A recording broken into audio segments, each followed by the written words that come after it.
BRS మాజీ మంత్రి కడియం శ్రీహరి ఆయన కూతురు కడియం కావ్య హైదరాబాద్ బంజారా హిల్స్ లో కార్యకర్తలతో సమావేశం ఏర్పాటు చేశారు. ఈ సందర్భంగా కడియం కావ్య కీలక వ్యాఖ్యలు చేశారు. కాంగ్రెస్ పెద్దలు తనను పార్టీలోకి ఆహ్వానించారన్నారు. ఇక కడియం శ్రీహరి పరిస్థితుల వల్ల కార్యకర్తలతో చర్చించాక కాంగ్రెస్ లోకి వెళ్లేందుకు నిర్ణయించుకున్నానన్నారు.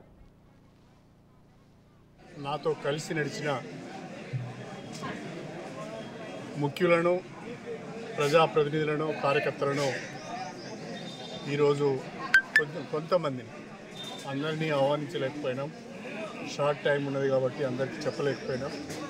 కానీ తెలుసుకొని చాలామంది వచ్చారు. ఊహించిన దానికంటే ఎక్కువ మంది వచ్చారు. దాదాపు ఒక 1000 మంది వరకు ఇవాళ ప్రతినిధులు అందరూ కూడా ప్రతినిధులే పాల్గొన్నారు.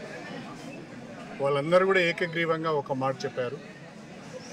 ప్రస్తుత రాజకీయ పరిస్థితులలో మీరు ఏ నిర్ణయం తీసుకున్నా మీ వెంట మేము ఉంటామని ఒక గట్టి భరోసా నాకు వాళ్ళు ఇచ్చారు.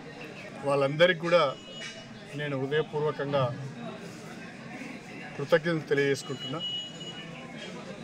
నేను ఈరోజు సాయంకాలం 4 గంటల ప్రాంతంలో కానీ 5 గంటల ప్రాంతంలో కానీ విలేకరుల సమావేశాన్ని ప్రత్యేకంగా పెట్టి అన్ని విషయాలు వివరంగా చెప్తాను.